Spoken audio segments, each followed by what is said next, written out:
Did Anil Roberts break the Integrity in Public Life Act when he, bust a mark on Ralph Gonsalves? And we'll discuss the details as to why it really wasn't a mark to be busted anyway. But let me take some time to read a part of that act, and you can judge for yourself whether you believe that this is a matter for the police. Section 28 of the Public Life, the Integrity in Public Life Act states, matters of a confidential nature in the possession of persons to whom this part applies shall be kept confidential unless the performance of duty or the needs of justice strictly require otherwise, and shall remain confidential even after separation from service. Persons who must abide by this act include ministers, MPs, and members of state boards. I mention members of state boards because Ken Ali, I believe he is a member of a state board. I saw that he shared the documents as well. So this to me is worrisome. One, what you're seeing is information that actually pertains to the ministry under which Anil Roberts serves. He is the junior minister of housing. And now, lo and behold, these confidential documents, up to, there are things about, person's income, how much they earn, their right standing with the bank, their account numbers. There's a lot of personal information that has been released. So they didn't just bust a mark. They didn't go and say, they didn't go and search public documents to confirm that they do own a property at Victoria Keys. The documents that are now in the public domain, that are shared by ministers and by board members, are highly sensitive and confidential documents. Are we really okay with this? What does this do for our relationship with our CARICOM brothers and sisters? Ralph Gonsalves is a well-respected veteran in CARICOM. He is like grandfather of CARICOM.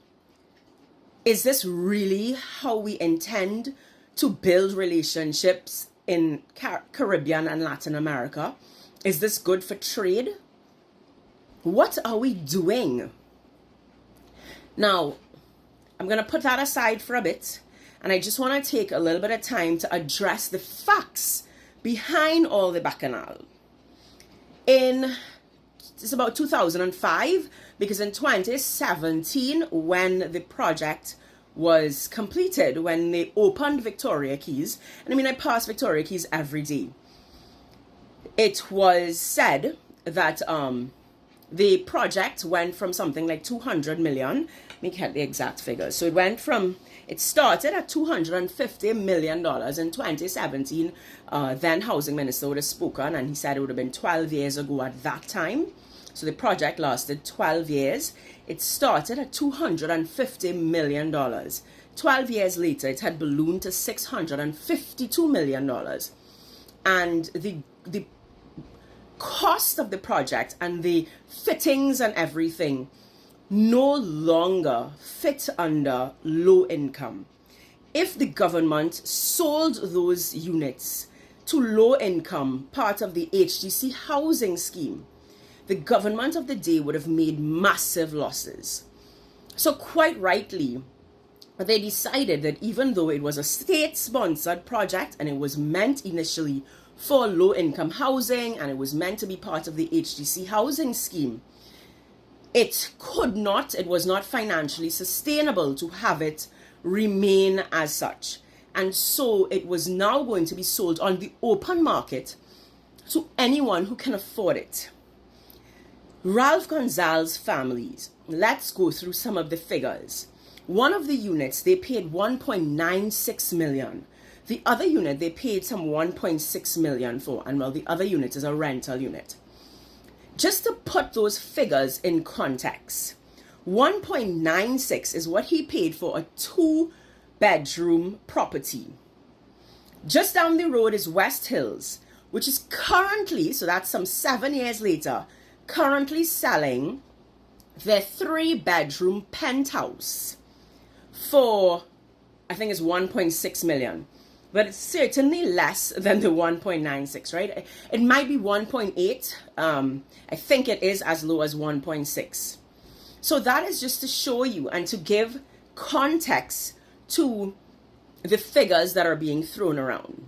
So this is in no way a subsidized price. This is in no way a price that is way below market value. This person paid $1.96 million for a 2-bedroom apartment. I say P&M did well, if you ask me, to be honest. All right, so that's just to put that in context. We are now in 2025. And in 2018, then Housing Minister stood in Parliament and said the government is committed to selling these because they were obviously difficult to sell.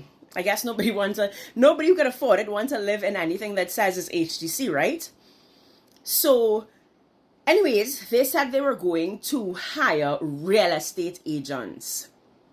So this really became an open market, free for all. Anybody who can afford it, anybody who wanted it, it was now available. In 2025, there are still available units. Because the truth is, persons who are applicants for HDC houses simply cannot afford it. So it has nothing to do with a lottery. It has nothing to do with whether Ralph Gonzalez's family was able to skip the line. The units are still available. Anybody who wants to purchase one, anyone who can afford to purchase a 1.96, I mean, there are penthouses. Those are being sold for like $4-point-something million. So if you can afford it, by all means, show up and afford it. This is not a typical HDC housing scheme. So it is nothing more than bacchanal, unnecessary bacchanal. I mean, we are already being unnecessarily illegal with our whole, being complicit in Trump's bombings. Why the international? Why are we trying to break ties with our CARICOM neighbors unnecessarily? It is crazy to me. It is absolutely crazy to me. As I said, it is my opinion, but of course I think that this calls for the police or whoever it is to certainly look into Anil Roberts and, did he breach the Integrity in Public Life Act? I mean, I quoted it for y'all. He has a duty of confidentiality. He is the Minister in Housing. Is he being paid? Is he and Philip Alexander? Because, I mean, we've not seen one house key given out. And we have 3 ministers in Ministry of Housing. And the other 2 seem to just be being content creators on social media. Are they being paid to get in there and use their access to find files to bust a mark? If Ralph Gonzalez did something illegal, then those documents should have been confidentially passed on to the TTPS and to the relevant authorities to investigate it and press charges. Trinidad and Tobago, we don't want drama and bacchanal. What we don't want doubles and coffee. We want justice and jail. If persons did something wrong, send it to the relevant authorities and let's put them behind bars. I hope this has cleared it up. And I'm going to end with, Anil, can you probably clear up for us the live sport issue?